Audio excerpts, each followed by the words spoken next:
नमस्कार ताईंनो, आता वाजलेले आहे 5:30. 5:30 वाजल्यापासूनचं माझं सकाळचं रुटीन चालू होतं.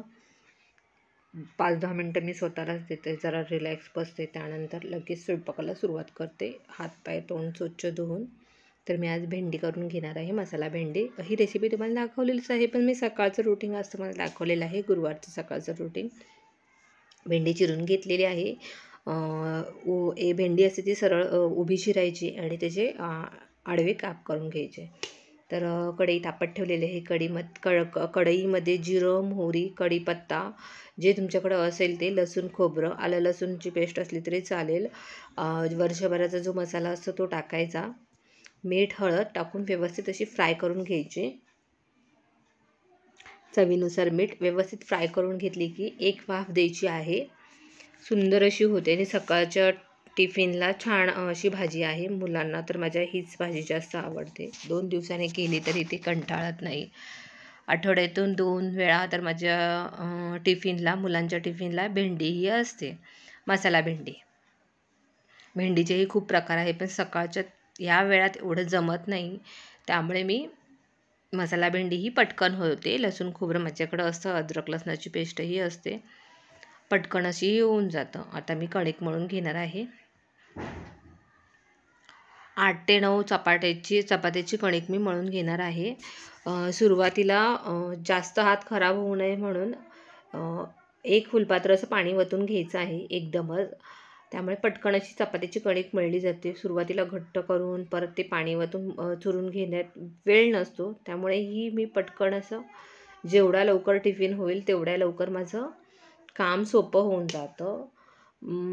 6 वाजेपर्यंत भाजी आणि कणिक म्हणून माझी होऊन जाते. कणिक ही छानपैकी अशी चुरून घेतलेली आहे. 5 मिनटं अशी एका साईडला ठेवलेली असते, जेणेकरून तवा घे, पोळपाट लाटणं घे, त्यामध्ये माझी कणिक भिजली जाते. 10 चपात्याची ही कणिक आहे. एवढी इनफ होते आम्हाला टिफिन आणि घरी खाण्यासाठी. भेंडी ही व्यवस्थित अशी पूर्ण वाफ झालेली आहे. 5 मिनटाची कणिक मळेपर्यंत वाफ होऊन जाते. आता शेंगदाण्याच्या दाण्याचा कूट टाकून त्यामध्ये टाकायचं आहे. सुंदर अशी भाजी होते. नाही टाकला तर अशी नुसतं मसाला भेंडी म्हणजे खूप फ्राय करून घ्यावी लागते. शेंगदाण्याचं कूट टाकल्यानंतर मुलांना छान अशी आवडते आणि स्कूलला जाताना तर भरपेट असं जेवण पाहिजे. तर मुलांचं अभ्यासात लक्ष कसं लागणार, तर त्यांच्यासाठी हीच रेसिपी त्यांना आवडते. तर मी ह्याच पद्धतीने भेंडी त्यांना दिली जाते. तर व्यवस्थित परतून घेतलेली आहे. भेंडी ही पूर्ण झालेली आहे. एका साईडला थंड करण्यासाठी ठेवलेली आहे. आता पटकन अशी मी चपात्या करून घेणारच आहे. चपात्या हे करायला अजिबात वेळ लागत नाही आहे. 5 ते 10 मिनटात अशी पटकन अशी चपाती होऊन जाते. तर पाहू शकता किती पटकन अशी माझी चपाती लाटून झालेली आहे. तवा तापेपर्यंत कधी तवाही तापला जात नाही, पण चपाती ही पटकन होऊन जाते. तर अशा पटपट असे सकाळची गडबड असते. तर व्हिडिओला लाईक, शेअर, सबस्क्राईब करा. माझे व्हिडिओ तुमच्यापर्यंत पोहोचतील. दुसरी ही चपाती पाहू शकता, मी घडीची चपाती करते आणि छान अशा फुगतात. व्यवस्थित अशी मळून घेतली आणि भिजली ना तर छान अशा चपात्या होतात. आणि गव्हावरही डिपेंड असतं, तुम्ही कुठल्या क्वालिटीचं गहू वापरता. लोकवन हे गहू एकदम सुंदर आहे. चपात्याही छान होतात आणि फुगतातही. अशा प्रकारे माझ्या चपात्या सकाळच्या होत चाललेल्या आहेत. आता मी टिफिन पॅक करायची गडबड असते. पटकन अशा चपात्या झाल्या ना, थोडीशी अशी वाफ जाऊन देते गरम ह्याची आणि चपाती अशी भरून ठेवते, जेणेकरून मऊ अशी चपाती राहील मुलांना. तर पहिली चपाती ही पाहू शकता लाटूनही झाली आहे ती भाजेपर्यंत. माझ्या व्हिडिओला लाईक करा, शेअर करा, सबस्क्राईब करा, कारण की सबस्क्राईब केल्याशिवाय तुम्हाला माझे व्हिडिओ तुमच्यापर्यंत पोचू शकत नाही. तर असो, माझे असेच सणासुदीचे व्हिडिओ पडतातच. जे डेली रुटीनचे व्हिडिओ असतात ते मी टाकतेच. चपाती ही माझी झालेली आहे, पाहू शकता. माझी तव्यातली भाजीपर्यंत लाटूनही होते पटकन अशी. फक्त पीठ हे भिजायला हवं. गुरुवारची ही खूप गडबड असते. आज मुलांना स्कूललाही सोडायचं होतं, कारण की दुसऱ्या कॅम्पसमध्ये मुलं जाणार होती, तर पटकन टिफिन पॅक करून माझीही मला तयारी करायचीच होती. तर पाहू शकता मसाला भेंडी एकदम सुंदर अशी दिसत आहे. तर झालेली आहे पूर्ण टिफिन पॅक करून. माझ्या मुलाचा टिफिन हा तुटलेला असल्यामुळे प्लॅस्टिकच्या ह्याच्यात मला चपाती त्यांना द्यावी लागते. तर असो, तर टिफिन तर झालेला आहे. आता सकाळची जी कामं असतात ती करायची, मुलांना सोडून यायचं आणि दिवसभराची जी कामं असतात ते सगळी कामं झालेली आहेत. तर देवपूजा करायला बसलेले. आज एकादश आहे, गुरुवार आहे, उद्यापन आहे. उद्यापन पण आहे, म्हणजे मला एकादशीचे देव घासायचे, पितांबरीने स्वच्छ करायचे, पूर्ण देवाला क्लीन करायचा.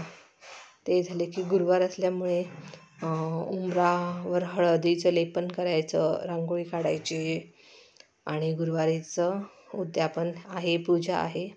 तर आज खरं सांगू का ताईनं, ही व्हिडिओ तुम्हाला छोटा दिसत असेल, पण मला अक्षरशः देवपूजा करायला 1.5 ते 2 तास गेलेले आहेत. कारण की पूर्ण देव पितांबरीने साफ करायचे, धुवायचे, परत पुसून एका साईडला स्वच्छ करायचे, देवारा क्लीन करायचा. पण छान वाटतं देवपूजा करताना, मन एकदम प्रसन्न वाटतं. देवपूजा आता झाल्यानंतर मी पूजा मांडून घेणार आहे. देवपूजा करताना पूर्ण लक्ष देवांकडेच पाहिजे, की दुसरे विचार असे मनात यायला नाही पाहिजेत. आले तरी देवाचं नाव घ्यायचं. तर मी पाहू शकता सगळ्या देवांना जे माझ्याकडे हार आहेत देवांचे, ते सगळे हार घातलेले आहेत, फूल अर्पण केलेलं आहे सर्व देवांना. खूप असं छान वाटतं. ही काळूबाईची टाक आहे मांढर देवीचे. देवारा हा मला खूप छोटा पडतो. थोड्या दिवसांनी मी मोठा देवारा घेणारच आहे, पण तेव्हा माझी एवढीच कॅपॅसिटी होती की मी एवढ्या ह्याचाच मी घेऊ शकत होती. सुरुवातीला तर मी पाटावरच देवपूजा करत होती. त्यानंतर हा देवारा 3,500चा आहे. देवारा पण खूप महाग आहेत. आता मी गुरुवारची पूजा मांडून घेतलेली आहे. खाली स्वस्तिक काढायचं आहे. आता तो सेल्फी कॅमेरा असल्यामुळे ते उलटं दिसत आहे, पण स्वस्तिक हे सरळच आहे. स्वस्तिक काढून हळदी कुंकू तांदूळ ठेवून फुल अर्पण करायचे, त्याच्यावर पाट ठेवायचं. डायरेक्ट असा पाट ठेवायचं नाही आहे. आंब्याचा डाळ आहे, मी आमच्या झाडाची इथं आहे, तो मी तोडलेला आहे. कलशालाही हळदी कुंकू वाहून घ्यायचे आहेत. पाण्यामध्ये 1 रुपयाचे नाणं, तांदूळ, हळदी कुंकू आणि फूल अर्पण करायचं आहे. तुम्ही पाहू शकता, मला ना ते विकतचे वस्त्र अजिबात आवडत नाहीत. जे आता घरामध्ये कुठलंही वस्त्र असू द्या, अशी एकदम मोठी घडी घालायची आणि असं नारळाला पूर्ण गोल करून घ्यायचं. खूप सुरेख असं देवपूजा म्हणजे साडी छान वाटते. ते वस्त्र असल्यासारखे ते असं एकदम शोपीससारखे असल्यासारखं वाटतं आणि ही पूजा अशी साधी सोपी आणि छान वाटते. केळाचे घड मी ठेवलेले आहे. 1 डझन आणते, अर्धा डझन ठेवते आणि अर्धा डझन मुलांना खाण्यासाठी ठेवते. कोण आलं तर त्यासाठी ठेवलेलं आहे. दोन्ही साईडला लक्ष्मीची पावलं काढलेली आहे, स्वास्तिक काढलेलं आहे आणि गोपद काढलेलं आहे साईडने. खूप छान अशी रांगोळी आलेली आहे. तुम्ही माझी देवपूजा पाहू शकता, सुंदर सुरेख अशी झालेली आहे.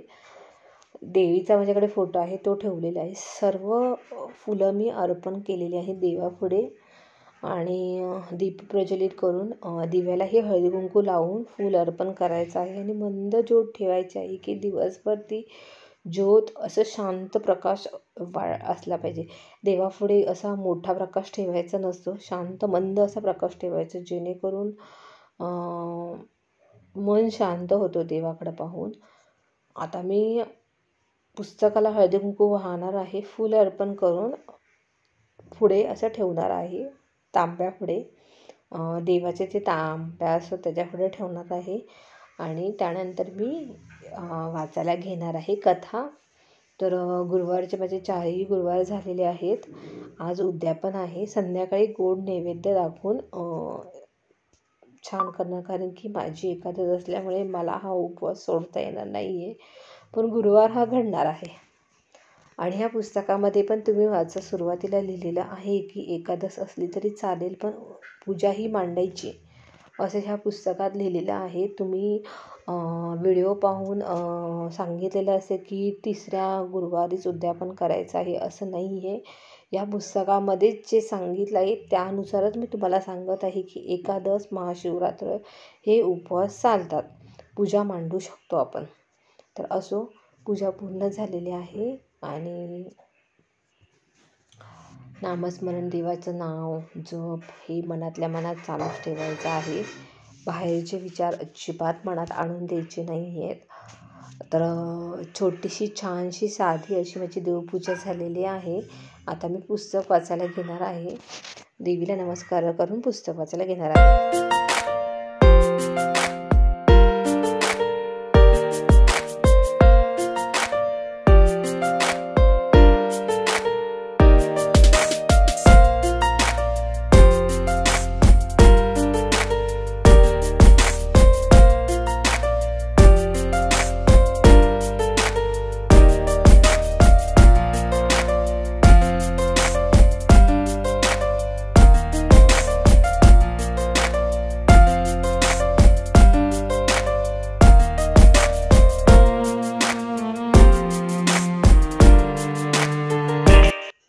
सगळे कामं झालेले आहे. भांडी, किचन सगळं साफ करून झालेलं आहे. मी तुम्हाला आहे ना उपवासाची खिचडी दाखवणार आहे वेगळ्या पद्धतीने. विकतचे जे बटाट्याचे खीस भेटतात ना, ते पाण्यामध्ये 15 मिनटं असे भिजत ठेवायचे आहेत.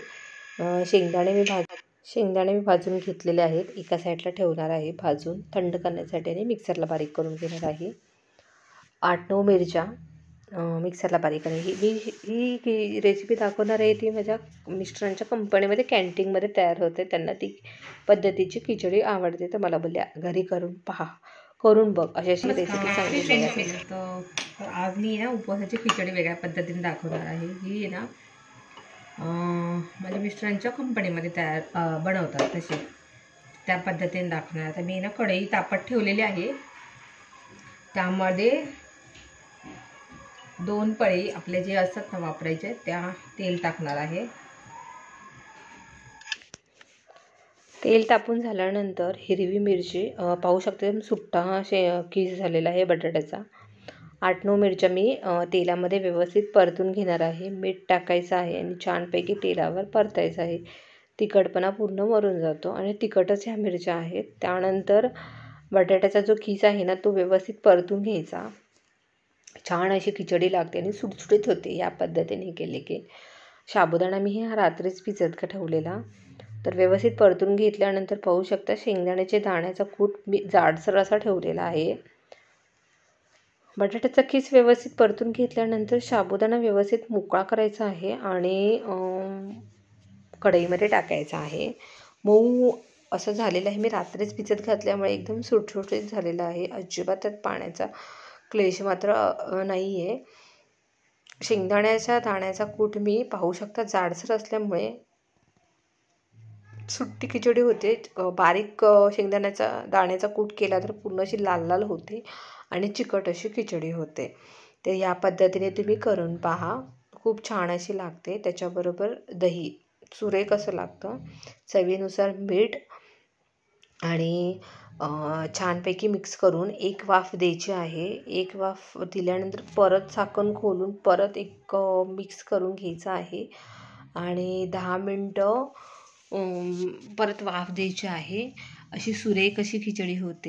तुम्ही एकदा ह्या पद्धतीने करून पहा. मी वेगवेगळे रेसिपी करायला मला स्वतःला आवडतात आणि आमच्या घरात 3ही जणांना असे वेगळ्या पद्धतीने असं जेवण केलेलं आवडतंच. म्हणजे एकाच पद्धतीची खिचडी नेहमी खाणं बोर होतं. जरा वेगळी पद्धत छान वाटते आणि मी वेगवेगळे रेसिपी करतच असते.